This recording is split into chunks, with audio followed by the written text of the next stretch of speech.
Bismillahirrahmanirrahim. Assalamualaikum warahmatullahi wabarakatuh. Alhamdulillahirabbil alamin hamdan katsiran thayyiban mubarakan fih.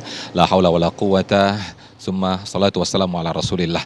Segala puji bagi Allah pemirsa. Senang sekali Damai Indonesiaku kembali hadir di hadapan Anda yang kali ini kita bersiaran langsung dari Masjid Al-Mutakin, tepatnya di Jalan Tegal Gundil, Kecamatan Bogor Utara, Bogor, Jawa Barat. Nah, pemirsa, seperti yang kita lihat dalam tayangan tadi, mungkin selama ini kita sering menuding atau menuduh orang munafik, atau ketika kita melihat orang tidak jujur dalam perkataan, kita langsung tuduh dia sebagai orang yang munafik atau sering berbohong.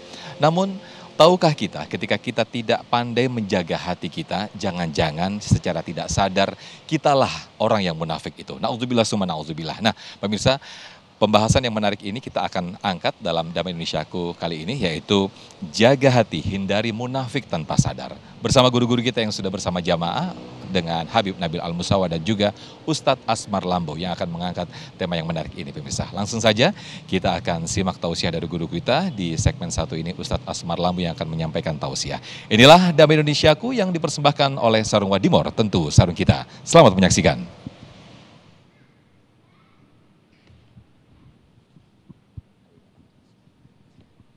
Bismillahirrahmanirrahim. Assalamualaikum warahmatullahi wabarakatuh. Alhamdulillahilladzi wa kafa, assalatu wassalamu ala nuril mustafa wa ala alihi wa sahbihi wa man tabi'ahum bi ihsanin ila yaumil ma'ad.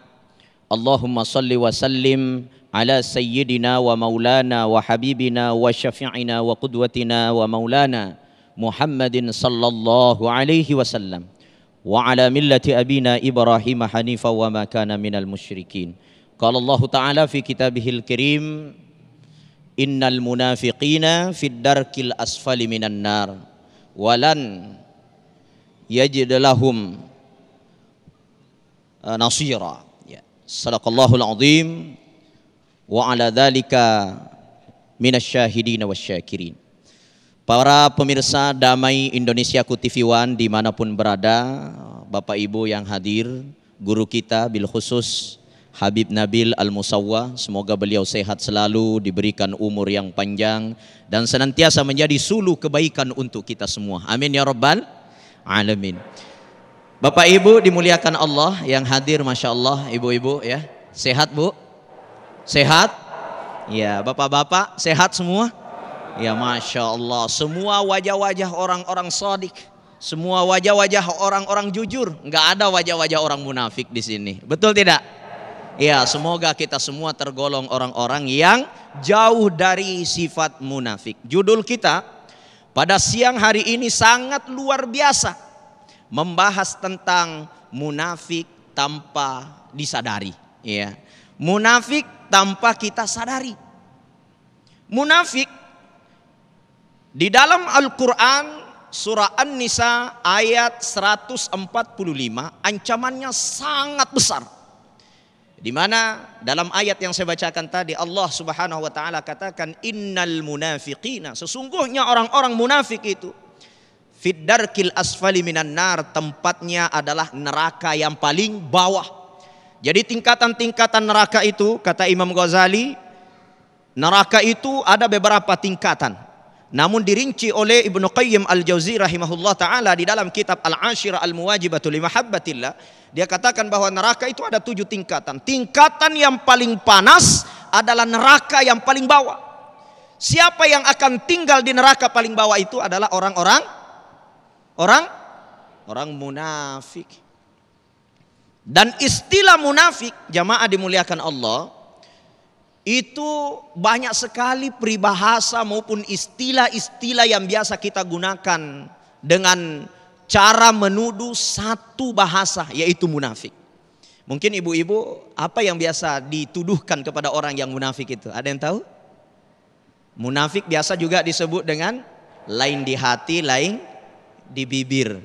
Biasa juga disebut lain di depan, lain di belakang. Kalau di depan kita, Masya Allah, dia muji-muji kita, ya, dia cerita kita orang baik, ya, dia seakan-akan mengangkat kita setinggi langit. Tapi kalau di belakang kita, wala. Ada di sini begitu? Angkat tangan. Ada yang begitu, Bu? Tidak ada. Ada yang berbisik, tetangga saya begitu, Pak. Nggak usah cerita tetangga, sama aja modelnya kalau begitu. Nah, jamaah dimuliakan Allah, banyak istilah. Biasa juga disebut bersifat ular, biasa juga disebut bersifat semut. Kalau datang yang manis, dia mendekat. Tiba gilirannya pahit, dia lari terbirit-birit. Ya, banyak istilah yang digunakan untuk menyebut satu kata, yaitu munafik. Orang-orang munafik itu ciri-cirinya kadang dia suka menuduh orang munafik, padahal dalam waktu bersamaan sebenarnya dia munafik. Saya kasih contoh begini. Ada orang kan sering dia bisa bilang begini, ya, saya ini tidak pernah mempublikasikan ibadah. Ini teman saya sedikit-sedikit update status, sedikit-sedikit selfie, di-upload di Instagram, di-upload di Facebook. Saya lagi hadir pengajian Damai Indonesiaku bersama Habib Nabil Al-Musawa. Iya, update. Apa yang dia bilang? Dia itu mau dianggap soleh. Lihat saya, karena Allah. Secara tidak langsung dia menuduh orang itu ria, tapi dia ujub terhadap dirinya. Dia memuji dirinya. Oh, saya ini orang soleh. Ini ciri orang munafik yang lebih berbahaya karena tidak disadari. Ya, itu tidak disadari. La yadkhulul jannah man kana fi qalbihi mithqala dzarratin min kibrin. Kata Nabi, tidak ada tempatnya di dalam surga bagi orang yang memiliki sifat-sifat munafik seperti ini.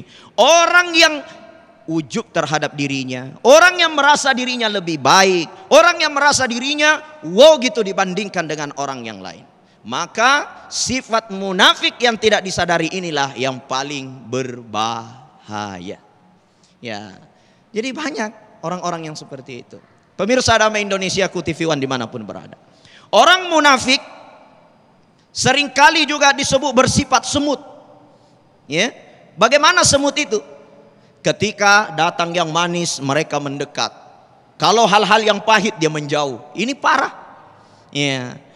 Rasulullah Sallallahu Alaihi Wasallam dalam perjalanan hidupnya, Rasulullah ikut kepada pamannya berdagang sebelum diangkat menjadi Rasul. Rasulullah sukses. Apa yang ada di tangannya selalu beruntung, beruntung dan beruntung. Di saat itu pemuja dan pemuji Rasulullah, termasuk yang membenci dari hatinya, memuji kehebatan Rasulullah. Banyak orang yang mendekat kepada Rasulullah. Sampai-sampai kabar ini didengar oleh seorang wanita sukses namanya Khadijatul Kubra. Ia memanggil Rasulullah, kemudian diangkat menjadi direktur marketingnya Khadijah.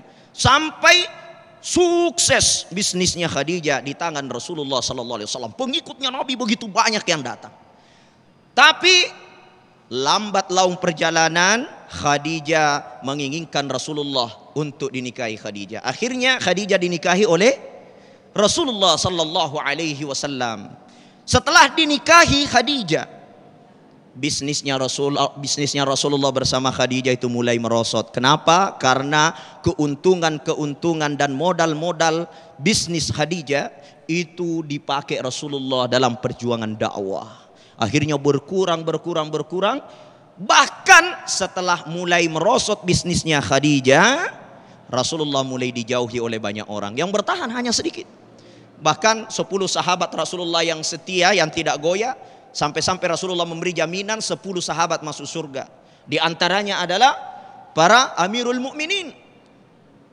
Di antaranya Umar bin Khattab, Abu Bakar As-Siddiq, Utsman bin Affan, Ali bin Abi Thalib, Abdurrahman bin Auf, yang seorang pedagang dari 10 sahabat. Inilah yang setia bersama Rasulullah. Yang lainnya banyak yang meninggalkan Nabi. Dia sudah bangkrut, dia sudah rugi. Ini ciri orang munafik. Kadang kita tidak sadari, tapi ada pada diri kita. Di mana kita seakan-akan memuji orang yang memiliki keberuntungan, kesuksesan. Tapi ketika ditimpa musibah, kita malah menjauh. Kita ini menjadi orang-orang yang yang tidak bertanggung jawab. Padahal orang-orang yang istiqamah di jalan Allah, entah dia diuji dengan kebaikan, entah dia diuji dengan sesuatu yang menyebabkan dia mendapatkan musibah, mereka selalu menjadi hamba-hamba yang baik, hamba yang taat kepada Allah Subhanahu wa taala. Ya, tidak ada yang paling dikhawatirkan Nabi, Bu. Tidak ada yang paling ditakuti Nabi. Kata Nabi, inna akhwafa ma akhafu alaikum min ba'di. Tidak ada yang paling saya takuti, tidak ada yang paling saya khawatirkan, kata Nabi, setelah saya meninggal dunia, illal munafik, kecuali sifat-sifat munafik.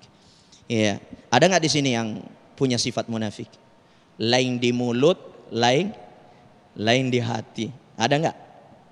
Iya. Ada orang, Pak, kalau di depan kita mereka memuji, ya makanya Imam Ghazali mengatakan kalau ada orang di depanmu dia memuji-mujimu, kemudian dia menceritakan kejelekan orang di hadapanmu, maka ketahuilah ketika di belakangmu engkau lagi yang diceritakan kejelekannya. Saya ulang, kalau ada orang di depan kita dia menceritakan kejelekannya orang, oh itu si anu begini, itu si anu begini, itu si anu begini, yakinlah orang itu kalau kamu tidak ada, engkau lagi yang diceritakan kejelekannya. Ada nggak begitu, bersifat begitu? Nggak ada kan? Nggak ada, nggak ada ngaku ya. Bapak-bapak, ada nggak bapak-bapak yang sifatnya munafik? Wah, munafik ini adalah sesuatu yang kadang betul-betul kita tidak sadari. Maka dari itu, semoga kita semua dijauhkan dari sifat-sifat munafik. Semoga kita semua dijadikan orang-orang yang siddiqin, orang-orang yang akan mendapatkan pertolongan Allah, sehingga kita menjadi hamba-hamba yang sa'adah fid dunia wal akhirah. Bahagia di dunia, bahagia di akhirat. Hadanallahu wa iyyakum. Amin, amin ya rabbal alamin. Terima kasih Ustadz Hasmar Lambo yang telah membuka tausiah di segmen 1 ini. Betapa tadi dikisahkan banyak sekali orang-orang munafik telah ada sejak zaman Rasulullah SAW dan juga jauh hari sebelum zaman nabi-nabi kita terdahulu. Dan juga tadi dikisahkan atau diibaratkan seorang munafik ini bagikan seekor semut atau hewan semut. Ketika ada suatu hal yang manis, maka dia akan mendatangi atau merapat. Begitu sebaliknya ketika hal yang tidak mengenakan bagi dia, dia akan menjauh. Nah, lain di hati, lain di bibir, lain di hati. Nah, ini mudah-mudahan kita terhindar dari sifat munafik ini, apalagi ketika tidak sadar kita menjadi orang munafik. Nauzubillah summa nauzubillah. Lantas bagaimanakah kita menghadapi orang-orang munafik, dan juga bagaimanakah ketika kita menyadarkan diri kita agar terhindar dari sifat munafik ini? Insya Allah akan dijelaskan selebihnya bersama guru kita Habib Nabil Al-Musawah. Tetaplah bersama kami dalam Damai Indonesia.